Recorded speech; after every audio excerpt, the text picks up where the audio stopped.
নমস্কাৰ news 18 Assam north ইষ্টৰ এতিয়াৰ খবৰ হৈতে ষ্টুডিঅত মই ভাবহত লখৰা ভাৰ্গৱ হোটেলৰ মেনেজাৰে জ্বলাই দিছিল বহু গুৰুত্বপূৰ্ণ নথি মেনেজাৰ ৰাহুল ডেকাই জ্বলাইছিল এই গুৰুত্বপূৰ্ণ নথিপত্ৰ সিআইডিৰ তদন্তত পোহৰলৈ আহিছে এই চাঞ্চল্যকৰ তথ্য পিকে দত্তই ভাৰ্গৱ হোটেলত আপত্তিজনক তথ্য লুকুৱাই ৰখাৰ সন্দেহ কৰা হৈছে বৃহৎ পৰিমাণৰ টকাও হোটেল ভাৰ্গৱত লুকুৱাই ৰখাৰ সন্দেহ কৰা হৈছে এই অভিযানৰ পূৰ্বে দত্তই ঘৰৰ পৰা হোটেলত টকা আৰু আপত্তিজনক নথি লুকুৱাই ৰখাৰ সন্দেহ কৰা হৈছে আৰু এছআই লিখিত পৰীক্ষাৰ কেলেংকাৰ সন্দৰ্ভত নিউজ 18 অসম নৰ্থ ইষ্টৰ দৰ্শকক আমি জনাইছো কিদৰে প্ৰতিদিনে নতুন নতুন তথ্য পোহৰলৈ আহিছে নতুন ব্যক্তিৰ নাম সাঙুৰ খাইছে নতুন প্ৰতিষ্ঠানৰ নাম সাঙুৰ খাইছে শেহতীয়াকৈ আমি জনাইছো লখৰাৰ ভাৰ্গৱ হোটেলৰ মেনেজাৰে যি গুৰুত্বপূৰ্ণ নথিপত্ৰ জ্বলাই দিয়াৰ প্ৰমাণ পোহৰলৈ আহিছে মেনেজাৰ ৰাহুল ডেকাই জ্বলাইছিল গুৰুত্বপূৰ্ণ নথিপত্ৰ সিআইডিৰ তদন্তত পোহৰলৈ আহিছে এই চাঞ্চল্যকৰ তথ্য পিকে দত্তই ভাৰ্গৱ হোটেলত আপত্তিজনক তথ্য লুকুৱাই ৰখাৰ সন্দেহ কৰা হৈছে বৃহৎ পৰিমাণৰ টকাও হোটেল ভাৰ্গৱত লুকুৱাই ৰখাৰ সন্দেহ অভিযানৰ পূৰ্বে দত্তই ঘৰৰ পৰা হোটেলত টকা আৰু আপত্তিজনক নথি লুকুৱাই ৰখাৰ সন্দেহ কৰা হৈছে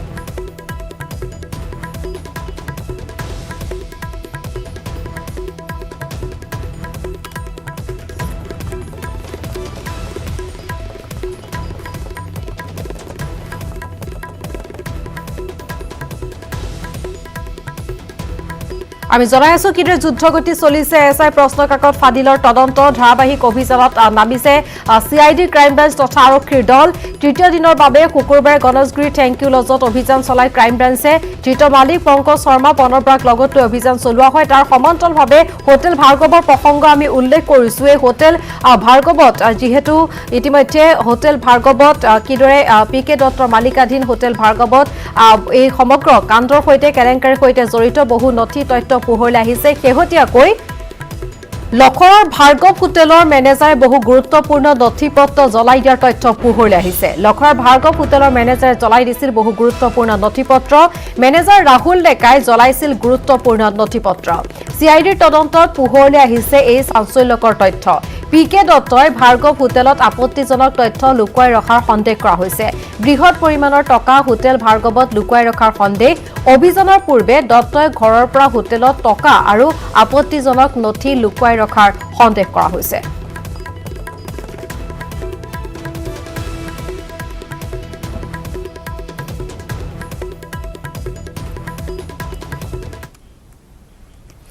বৰ্তমান যুদ্ধগতি চলি আছে এছআই প্ৰশ্নকাকত ফাদিলৰ তদন্ত ধাৰাবাহিক অভিযানত নামিছে সিআইডি ক্ৰাইম ব্ৰাঞ্চ আৰু আৰক্ষীৰ দল তৃতীয় দিনৰ বাবে শুকুৰবাৰে গণেশগুৰি থেংক ইউ লজত অভিযান চলালে ক্ৰাইম ব্ৰাঞ্চে তৃতীয় মালিক পংকজ শৰ্মা প্ৰণৱ বৰাক লগত লৈ চলিল এই অভিযান থেংক ইউ লজৰ পিছতে জটিয়াৰ কৃষ্ণা এপাৰ্টমেণ্টত অভিযান চলাইছে ক্ৰাইম ব্ৰাঞ্চৰ এই দলটোৱে কৃষ্ণা এপাৰ্টমেণ্টতো দিবন ডেকাৰ এজন ঘনিষ্ঠৰ কৃষ্ণা এপাৰ্টমেণ্টলৈ সঘনাই আহিছিল দিবন ডেকা ফ্লেটৰ চিচিটিভিৰ ফুটেজ সংগ্ৰহ কৰিছে ক্ৰাইম ব্ৰাঞ্চে আৰু ইফালে দিবন ডেকাৰ চচলৰ বাসগৃহতো চলিল অভিযান চচলৰ পেলেচিয়া পাৰ্কত থকা দিবন ডেকাৰ বাসগৃহত অভিযান চলালে সিআইডিৰ দলে পেলেচিয়া পাৰ্কৰ ব্লক 1ৰ A6 অচত অভিযান চলাই দিবন ডেকাৰ পত্নীৰ পৰা সিআইডিয়ে জব্দ কৰিছে লেপটপ জটিয়াৰ চচলৰ সমান্তৰালকৈ বেডকুচি হোটেল ভাৰ্গৱ গ্ৰেণ্ডতো অভিযান চলালে সিআইডিয়ে হোটেলৰ 4টা লকাৰ ভাঙি অভিযান চলাইছে সিআইডিয়ে প্ৰাক্তন ডিআইজি পিকে দত্তৰ পত্নীৰ নামত আছিল লকাৰ 4টা ইতিমধ্যে অভিযানকাৰী দলটোৱে জব্দ কৰিছে বহু আপত্তিজনক নথিপত্ৰ লগতে হোটেল ভাৰ্গৱ গ্ৰেণ্ডৰ মেনেজাৰ বিকাশ দাসক সোধা পোছাৰ পিছতে আটক কৰিছে সিআইডিয়ে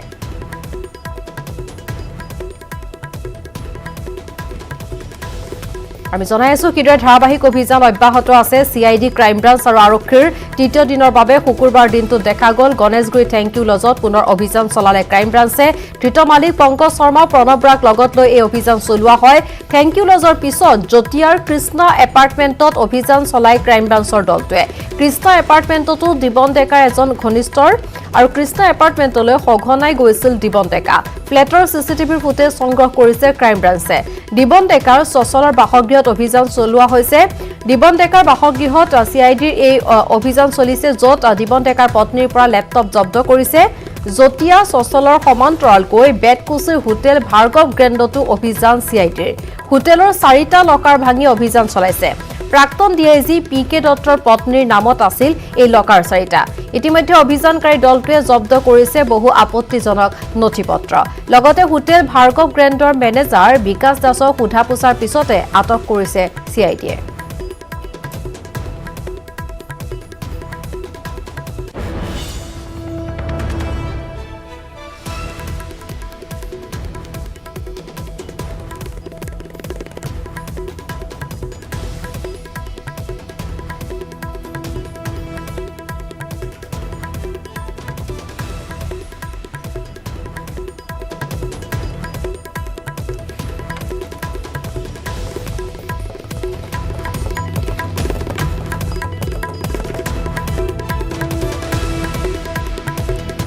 আৰু সমগ্ৰ বিষয় সন্দৰ্ভত অভিযান সন্দৰ্ভত শেহতীয়া খবৰ জনাই থাকি আগবাঢ়িছো অন্যান্য গুৰুত্বপূৰ্ণ খবৰলৈ গহপুৰৰ জনপ্ৰতিনিধিৰ ওপৰত আস্থা হেৰুৱাই মথাউৰি মেৰামতিত নামিল জনতা গহপুৰৰ 5 নম্বৰ ৱাৰ্ডৰ বানে খহাই নিয়া মথাউৰি তথা ভগ্ন পথ মেৰামতি কৰিলে ব্যৱসায়ী ৰাজন কলিতা আৰু প্ৰশান্ত কলিতাই ৰাইজৰ সহযোগত দুই ব্যৱসায়ীয়ে নিজাববীয়াকৈ মেৰামতি কৰিলে চট্টংনৈ বানে খহাই নিয়া মথাউৰি সংলগ্ন পথটো 22 ছেপ্টেম্বৰত কালৰূপ ধাৰণ কৰা চট্টংনৈ বাহনী পানীয়ে পথটো খহাই নিয়াৰ লগতে সিগি পেলাইছিল মথাউৰিৰ এটা অংশ কিন্তু জলসম্পদ বিভাগৰ অধীনত থকা মথাউৰিটোৰ ভগ্ন অংশ মেৰামতি নকৰাৰ ফলত স্তব্ধ হৈ পৰিছিল যাতায়াত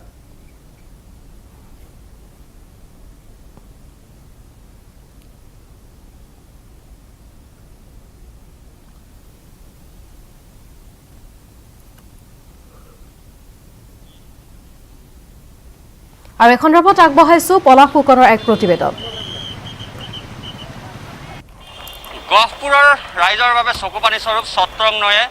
গহপুৰৰ 5 নং ৱাৰ্ডলৈ যোৱা যি চট্টং গাঁও আছে সেই পথটো কিন্তু এক প্ৰকাৰ বানে ছিঙি পেলাইছিল আৰু তাৰ ফলত প্ৰায় 2-3 দিন ধৰি ৰাইজৰ যাতায়াত ব্যাহত হৈ আছিল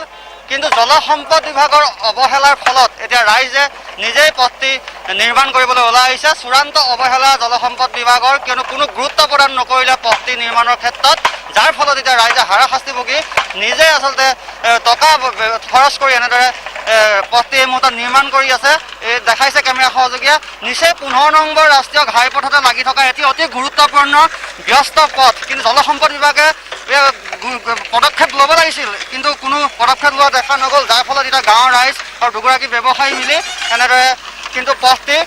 নিৰ্মাণ কৰি থাকিবলগীয়া অৱস্থা হৈছে আছে দাদাগৰাকী দাদা কওকচোন অকণমান ওচৰলৈ আহক যিহেতু এতিয়া আপোনাক দেখিছোঁ আপোনালোকে পথটি নিজে নিৰ্মাণ কৰিবলগীয়া হৈছে হয় সেইটো আমি নিজে নিৰ্মাণ কৰিছোঁ কেইবাবাৰো আমি মানে ইয়াত এতিয়া কেইবাবাৰো আমি ক'লোঁ তাৰপিছত একো গুৰুত্ব নিদিলে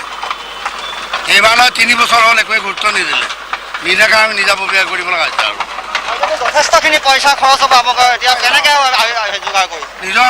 গাঁঠি ধনৰ আমি কাৰণ নিজৰ গাঁঠি ধন ভাঙি হ'লেও খৰচ কৰিব লগা হৈছে নহ'লে আমাৰ নিজৰ উপায় এনেকৈ হৈছে এতিয়া গোটেইখন ছিগি যায় ল'ৰা ছোৱালী স্কুল কলেজৰ কথা আছে গাঁও সমাজৰ কথা আছে মানে যাতায়াত কৰিব নোৱাৰে সেইকাৰণে নিজে কৰিছোঁ আৰু হয় নিশ্চয় অতি গুৰুত্বপূৰ্ণ কথা যে গাঁৱৰ ৰাইজ আৰু দুগৰাকী ব্যৱসায়ী মিলি পেলাই আচলতে এই অতি ব্যস্তপূৰ্ণ পথটো নিৰ্মাণ কৰিবলগীয়া অৱস্থাৰ সৃষ্টি হৈছে পুনৰ কৈছে যে জলসম্পদ বিভাগে কোনো গুৰুত্ব প্ৰদান নকৰে চট্টং নৈ যি তাণ্ডৱ চলে তাৰ ওপৰত যাৰ ফলত সাধাৰণ ৰাইজে হাৰাশাস্তি ভোগ কৰিবলগীয়া হয় কিন্তু এতিয়া উপায় নাই নিজৰ গাঁঠিৰ ধন ভাঙি আচলতে গাঁওবাসীৰ লগতে দুগৰাকী ব্যৱসায়ীৰ তৎপৰতাত আচলতে এনেদৰে এই মুহূৰ্তত কাম চলি আছে আৰু ইফালে জাগিৰোডত বান পৰিস্থিতিৰে জটিল ৰূপ ধাৰণ কৰিছে কিলিংনৈ বাহনী পানীয়ে প্লাবিত কৰিছে অৰ্ধশতাধিক গাঁও ঘৰদুৱাৰ পানীত বুৰ যোৱাত নিশাৰ ৰাজপথত আশ্ৰয় ল'ব লগা হৈছে বানাক্ৰান্তই কাৰ্বিলাংকি জলবিদ্যুৎ প্ৰকল্পৰ পানী এৰি দিয়াৰ ফলত জাগিৰোডত সৃষ্টি হৈছে ভয়ংকৰ বান পৰিস্থিতি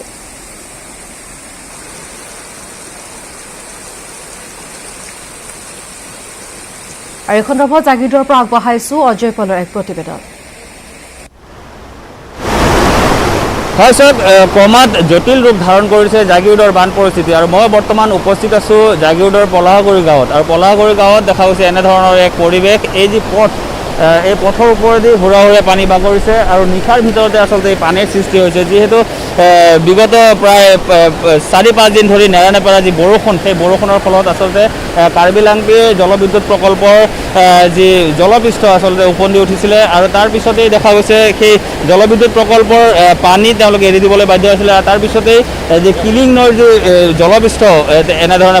বাঢ়িব ধৰিছে আৰু যি নৈপৰীয়া যিসকল গাঁও, প্ৰায় অৰ্ধ শতাধিক গাঁও ইতিমধ্যে প্লাবিত হৈছে। আমি এই পৰিৱেশ দেখুৱাইছোঁ আৰু দেখা গৈছে জনসাধাৰণৰ যথেষ্ট হাৰাশাস্তিৰ সন্মুখীন হৈছে। এগৰাকী স্থানীয়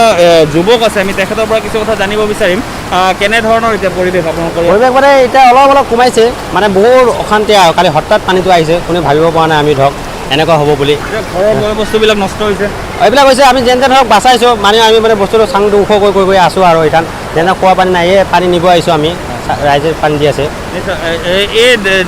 আন এগৰাকী যুৱক আছে, আমি তেখেতৰ পৰা জানিব বিচাৰিম ঘৰৰ বয় বস্তু আপোনালোকৰ বেয়া হৈছে নেকি? ঘৰৰ বয় বস্তু গোটেই আপোনাৰ উঠিয়ে গ'ল আৰু গোটেই আধা হৈ গ'ল পানী, আৰু আপোনাৰ থাকিবলৈ ঠায়ে নাই, য'তে যাওঁ তাতে পানী উঠি আহে, এনেকুৱা আহিছে গোটেই দেখাই পাইছে গোটেইখিনি। আৰু আমাৰ ইয়াৰে দাদা এজনৰ দেউতাক ঢুকাইছে, তেখেতে শ্মশানত গোটেই পানীৰ অৱস্থা, একেবাৰে বেয়া অৱস্থা আৰু আপোনাৰ সৎকাৰ কৰিব পৰা নাই তেখেতে হেৰি কৰিব পৰা নাই। এতিয়া মানে ল'ৰাজন এতিয়া ঘূৰি ফুৰিছে, কি কৰা যায় কি নাই একো মানে উপায় বিচাৰি পোৱা নাই। আমাৰ ঘৰলৈও যাব পৰা নাই। নিশা আপোনালোকে কেনেকৈ কটাইছে বাৰু? নিশাটো আপোনাৰ খোৱা বোৱাটো নাই, খোৱা বোৱা হোৱাই নাই তেনেকুৱা। চবৰেতো এতিয়া পানী উঠি গৈছে, চৌকাটো তেনেকুৱা নাই, তো খোৱা বোৱা আৰু কিছুমানে হোটেলত গৈ ৰুটি বনাই পেলাই লৈ গৈছে, তেনেকুৱা কিছুমানে নোখোৱাকৈ আছে। ৰাজপথত দেখা গৈছে, ৰাষ্ট্ৰীয় ঘাইপথত থাকিবলগীয়া হৈছে বহুত মানুহ। হয়, বহুত মানুহ ওপৰতে উঠি গৈছে আৰু কিছুমান মানুহ ভিতৰলৈ ফচিও গৈছে, আহিব পৰা নাই। কিছুমান টিঙৰ ওপৰতো আছে, মানে এতিয়া আনিবৰ কাৰণেতো এটা হেৰি লাগে, সুবিধা অলপ লাগে। নৌকা এখন গৈছে বাৰু, এতিয়া বাকীখিনিতো নাজানো কি হ'ব। আৰু খবৰ অব্যাহত থাকিব, তাৰ পূৰ্বে সময় হৈছে উঠিছো বিৰতিৰ পাছত। কৰোনাৰ আতংকৰ মাজতে ৰঙিয়াৰ প্ৰতিভাৱান ছাত্ৰ বাদল দাসে সাজি উলিয়াইছে ATM সদৃশ মাস্কৰ মেচিন। এই অভিনৱ মেচিনটোত খুচুৰা পইচা ভৰাই দিলে স্বয়ংক্ৰিয়ভাৱে মাস্ক ওলাই আহে। যন্ত্ৰটো সম্পূৰ্ণ কৰিবলৈ পেলনীয়া কাৰ্টুন, এটা মটৰ আৰু এডাল স্প্ৰিং ব্যৱহাৰ কৰি সাজি উলিয়াইছে মাস্ক ভেণ্ডিং মেচিনটো। আৰু এনেদৰে উদ্ভাৱনী শক্তিৰ পৰিচয় দিয়া বাদল দাস তুলসীবাৰী শংকৰদেৱ শিশু নিকেতনৰ 10ম শ্ৰেণীৰ ছাত্ৰ। ইয়াৰ পূৰ্বে লকডাউনৰ সময়ত স্বয়ংক্ৰিয় হেণ্ডৱাছ যন্ত্ৰ সাজি সকলোৰে দৃষ্টি আকৰ্ষণ কৰিবলৈ সক্ষম হৈছিল বাদলে।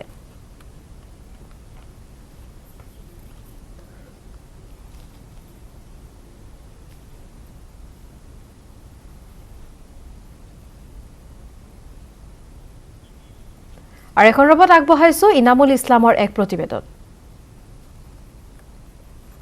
বিস্ময় বালক বাদল দাসৰ বাসগৃহত বাদল দাসে সাজি উলিয়াইছে নিজৰ উদ্ভাৱনী শক্তিৰ পৰিচয় দি এক মাস্ক ভেণ্ডিং মেচিন। খুচুৰা পইচা তাত ভৰালে ওলাই আহিব মাস্ক। আৰু আমাৰ লগত বাদল দাস আছে, তেখেতৰ পৰা জানিবলৈ বিচাৰিম কেনেধৰণে বনোৱা হৈছে মাস্ক মেচিনটো। এইটো মই ঘৰত থাকি অতি পেলনীয়া কিছুমান বস্তু সহায়ত তৈয়াৰ কৰিছোঁ। একেবাৰে কম খৰচৰ সহায়ত তৈয়াৰ কৰা হৈছে। ইয়াত এটা মটৰ, এটা সৰু বেটাৰী আৰু এটা স্প্ৰিং আৰু অলপ কাৰ্ডবৰ্ড ব্যৱহাৰ কৰি ভেণ্ডিং মেচিনটো তৈয়াৰ কৰা হৈছে। কিমান দিন লাগিছে এইটো বনোৱা? 2 দিন। কিমান মান খৰচ হয় এইটো? প্ৰায় 2000 টকা। হয়, প্ৰায় 2000 টকা খৰচ কৰি এই মাস্ক ভেণ্ডিং মেচিনটো নিৰ্মাণ সাজি উলিয়াইছে। আৰু কিছুদিন পূৰ্বে কৰোণা ভাইৰাছৰ আতংকৰ মাজতে কিছুদিন পূৰ্বে ইয়াত অট'মেটিক হেণ্ড চেনিটাইজাৰ মেচিন এটা সাজি উলিয়াবলৈ সক্ষম হৈছিল। ইয়াৰ পূৰ্বে আমি বাদল দাসৰ পৰা জানিব লৈছোঁ ইয়াৰ আগত কি বনাইছিলে, কি বনাইছিলে? মই ইয়াৰ আগতে এটা অট'মেটিক হেণ্ড চেনিটাইজাৰ মেচিন আৰু তাৰ আগত নিমখ পানীৰে চলা বাহন, ৰবট আৰু এটিএমৰ দৰে বহুতো ধৰণৰ বস্তু তৈয়াৰ কৰিছিলোঁ। আৰু ভৱিষ্যতে মই এই বৰ্তমান বনোৱা মাস্ক ভেণ্ডিং মেচিনটো মই ভৱিষ্যতে আৰু ডাঙৰকৈ বনাম বুলি ভাবিছোঁ, কিন্তু খৰচৰ বাবে মই অলপ আগবাঢ়িব পৰা নাই। মেচিনটো কেনেকৈ উপকৃত হ'ব? আমি বৰ্তমান সময়ত COVID-19 গোটেই বিশ্বতে যি এটা ভয়াৱহ পৰিৱেশ সৃষ্টি কৰিছে, এনে সময়ত মাস্কৰ আমি অতিকৈ প্ৰয়োজনীয় আৰু প্ৰত্যেকজন মানুহে নাগৰিকে মাস্ক পৰিধান কৰিব লাগিব। আৰু মাস্ক আমি ক্ৰয় কৰিবৰ বাবে দোকানত যাব লাগে, আৰু যাৰ ফলত মানুহৰ ভিৰ লক্ষ্য হয়। সেইবাবে যাতে মানুহে দোকানত ভিৰ নোহোৱাকৈ মাস্ক ক্ৰয় কৰিব পাৰে, তাৰ সুবিধাৰ্থে মই এই ভেণ্ডিং মেচিনটো তৈয়াৰ কৰিছোঁ। হয় মাস্ক ভেণ্ডিং মেচিনটো সামাজিক দূৰত্ব বজাই ৰাখি কিনিব পাৰিব ভেণ্ডিং মেচিনৰ পৰা মাস্ক ভেণ্ডিং মেচিনটো যদি খুচুৰা পইচা দিয়া হয় তেতিয়াহ'লে অট'মেটিকভাৱে ওলাই আহিব মাস্ক আৰু তাৰ বাবে সামাজিক দূৰত্বৰ পৰা বাচি থাকিব পাৰে মাৰাত্মক কৰোণা ভাইৰাছৰ পৰা এই মাস্ক ভেণ্ডিং মেচিনটো কাৰ্যালয় অথবা চিকিৎসালয়ত ৰখা হয় তেতিয়াহ'লে ইয়াৰ পৰা উপকৃত হ'ব কিয়নো কোনো লোকে যদি মাস্ক পৰিধান কৰিব পাহৰি যায় অথবা ইয়াত ক'ৰবাত হেৰাই যায় তেতিয়াহ'লে তাৰ পৰা ক্ৰয় কৰিব পাৰিব মাস্ক আৰু বাদল দাসে সপ্তম শ্ৰেণীৰ পৰা বিভিন্ন ধৰণৰ যন্ত্ৰ সাজি উলিয়াবলৈ সক্ষম হৈছে অট'মেটিক ATM মেচিন তৈয়াৰ কৰি সকলোৰে প্ৰশংসা বুটলিবলৈ সক্ষম হৈছিল আৰু বৰ্তমান অতি দৰিদ্ৰ পৰিয়াল বুলিয়ে ক'ব লাগিব কিয়নো এই যি মাস্ক ভেণ্ডিং মেচিনটো আছে এই মেচিনটো এতিয়া বৰ্তমান কাৰ্টুনেৰে বনোৱা হৈছে যদিহে ইয়াত অন্য ধৰণে বনোৱা হয় তেতিয়াহ'লে ইয়াত অধিক খৰচ হ'ব তেখেতৰ পৰা জানিবলৈ বিচাৰিম কেনেধৰণৰ খৰচ হ'ব যদি বেছি ভালকৈ বনাব যদি এনে মই ভাবিছোঁ উডেৰে বনালে তেতিয়া অলপ বেছি খৰচ এটা হ'ব কিমানমান খৰচ হ'ব 6,000 টকামান হ'ব আৰু যদি মানে উপকৃত হ'বনে যদি হস্পিটেল অফিচ কাছাৰীত দিয়া হয় ভাল হ'ব এইটো বহুত এটা উপকৃত হ'ব হস্পিটেল বা আন যিকোনো প্ৰতিষ্ঠান যিহেতু যিকোনো কোনোবা সময়ত আমাৰ মাস্ক আমি ঘৰৰ পৰা লৈ যাওঁ পাহৰি যাওঁ বা হেৰাই যায় এনে অৱস্থাত আমি মাস্ক তাৰে পৰা ক্ৰয় কৰিব পাৰিম আজিৰ দিনটো আন এক গুৰুত্বপূৰ্ণ খবৰ মুম্বাই NCBৰ কাৰ্যালয়ত দীপিকা পাডুকন বলিউডৰ ড্ৰাগছ সন্দৰ্ভত দীপিকা পাডুকনক সোধা পোছা কৰা হৈছে 9:50 NCBৰ কাৰ্যালয়ত উপস্থিত হয় দীপিকা পাডুকন দীপিকা আৰু কৰিশ্মা প্ৰকাশক একেলগে কৰা হৈছে সোধা পোছা KPS মালহোত্ৰাসহ 5গৰাকী বিষয়াক সোধা পোছা কৰিছে দীপিকা পাডুকনক 2017 চনৰ হোৱাটছএপ গ্ৰুপৰ চেটত NCBৰ হাতত পৰিছে আৰু এই হোৱাটছএপত ড্ৰাগছক লৈ কথা বতৰা হৈছিল দীপিকাৰ মেনেজাৰ কৰিশ্মা প্ৰকাশৰ সৈতে হৈছিল কথা বতৰা হোৱাটছএপ গ্ৰুপটোৰ এডমিন আছিল দীপিকা পাডুকন হোৱাটছএপ গ্ৰুপত আছিল সুশান্তৰ মেনেজাৰ জয়া সাহা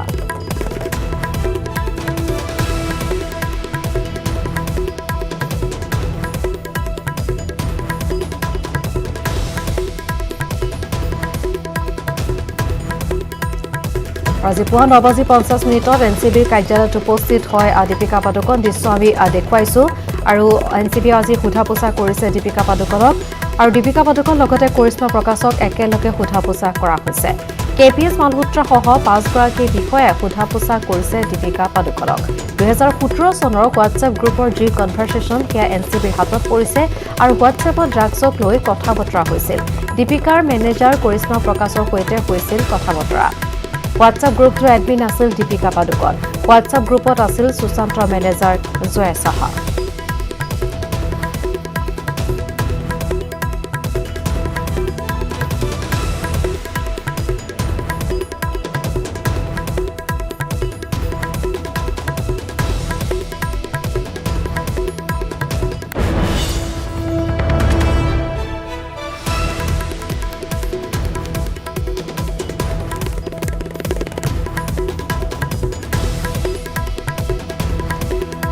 আৰু ইফালে আজি NCBৰ কাৰ্যালয়ত উপস্থিত হ'ব শ্ৰদ্ধা কাপুৰ NCBয়ে দিয়া সমনৰ সময় অনুসৰি উপস্থিত হোৱা নাই শ্ৰদ্ধা কাপুৰ NCBৰ পৰা কিছু সময় বিচাৰিছে শ্ৰদ্ধা কাপুৰে কিন্তু NCBয়ে শ্ৰদ্ধা কাপুৰৰ এই আবেদন অগ্ৰাহ্য কৰিছে আজি NCBৰ কাৰ্যালয়ত উপস্থিত হ'বই লাগিব শ্ৰদ্ধা কাপুৰ 10:30 বজাৰ পৰিৱৰ্তে 12 বজাতহে কাৰ্যালয়ত উপস্থিত হ'ব শ্ৰদ্ধা কাপুৰ পুৱা 10:30 বজাত NCBৰ কাৰ্যালয়ত উপস্থিত হোৱাৰ নিৰ্দেশ প্ৰদান কৰা হৈছিল শ্ৰদ্ধা কাপুৰক সাৰা আলী খানেও NCBৰ পৰা বিচাৰিছে সময় কিন্তু সাৰা আলী খানৰো আবেদনক অগ্ৰাহ্য কৰিছে NCBয়ে পুৱা 10:30 বজাত NCBৰ কাৰ্যালয়ত উপস্থিত হোৱাৰ কথা আছিল সাৰা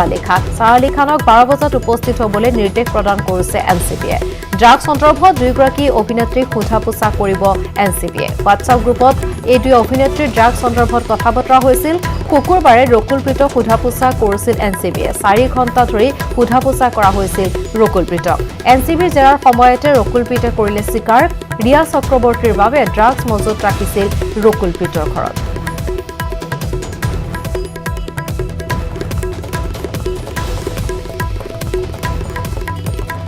উভতি আহিছো ৰাজ্য খবৰলৈ ৰঙিয়াত অৰুণোদয় আঁচনিৰ নামত ব্যাপক দুৰ্নীতি অভিযোগ উত্থাপন হৈছে ৰঙিয়াৰ মৰাণজানা গাঁও পঞ্চায়তত অৰুণোদয় আঁচনি ৰূপায়ণত হোৱা এই খেলিমেলিক লৈ ক্ষুব্ধ হৈ পৰিছে গয়া পঞ্চায়তৰ কৰ্মচাৰী কাৰ্যালয়ত প্ৰৱেশত বাধা স্থানীয় লোকৰ কাৰ্যালয়ৰ সন্মুখত দৰিদ্ৰ হিতাধিকাৰীৰ প্ৰতিবাদ প্ৰকৃত হিতাধিকাৰীৰ পৰিৱৰ্তে অৰুণোদয় আঁচনিত ধনবান লোকৰ নাম অন্তৰ্ভুক্ত হোৱাৰ অভিযোগ ৰাইজৰ একাংশ মধ্যভোগীয়ে অকৰ্তৃত্বশীলভাৱে অৰুণোদয় আঁচনিৰ প্ৰপত্ৰ নিজ ইচ্ছা অনুসৰি বিতৰণ কৰি তালিকা প্ৰস্তুত কৰিছে যাৰ বাবে বহু দৰিদ্ৰ লোক এই আঁচনিৰ পৰা বঞ্চিত হ'ব লগা হৈছে আনহাতে বিজেপিৰ নেতা পালি নেতাৰ অঙহী বঙহীয়ে এই আঁচনি লাভ কৰাৰ অভিযোগ পঞ্চায়তৰ ৱাৰ্ড মেম্বাৰৰ বিভাগীয় নীতি নিয়ম মতে চাৰিচকীয়া বাহন থকা লোকে এই আঁচনিৰ সুবিধা লাভ কৰিব নোৱাৰে যদিও বহু ধনী লোকে আঁচনিৰ নাম অন্তৰ্ভুক্ত হোৱা বুলি অভিযোগ উত্থাপন হৈছে ইয়াৰ বিপৰীতে শাৰীৰিকভাৱে সক্ষম অবিবাহিত মহিলা বহু দৰিদ্ৰ লোক এই আঁচনিৰ তালিকাৰ পৰা বাদ পৰিছে অৰুণোদয় আঁচনিৰ কাম কাজ আৰম্ভ হোৱাৰ লগে লগে এনেদৰে দুৰ্নীতি হোৱাত আঁচনিখনৰ সফল ৰূপায়ণক লৈ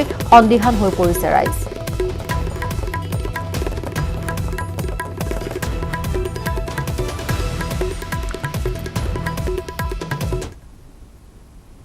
যিখিনি আমাৰ মেম্বাৰ বা ছেক্ৰেটাৰী যিখিনি আছে সেইখিনিক আমি যিখিনি ডকুমেণ্টছ দিব লাগে সেইখিনি আমি জমা দিলোঁ তাৰপিছত আমি গম পালোঁ 2-4জনে মাষ্টাৰে যিখিনি আমাৰ চৰকাৰী ফালৰ পৰা যিখিনি অনুসন্ধান কৰিব দিছে যে ডকুমেণ্টছ ভেৰিফিকেশ্যনৰ কাৰণে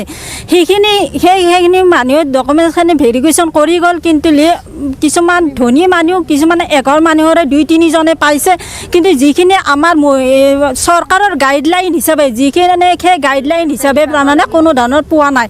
অবিবাহিতই হওক বা ফিজিকেল হেণ্ডিকেপ হওক বা বিধৱা মানুহ হওক যিখিনি তাৰমানে স্বাৱলম্বী হিচাপে চলিব পৰা তাৰমানে ক্ষমতা নাই সেইখিনিক চৰকাৰে দিম বুলি কোৱাৰ পিছতো তাৰমানে কোন এক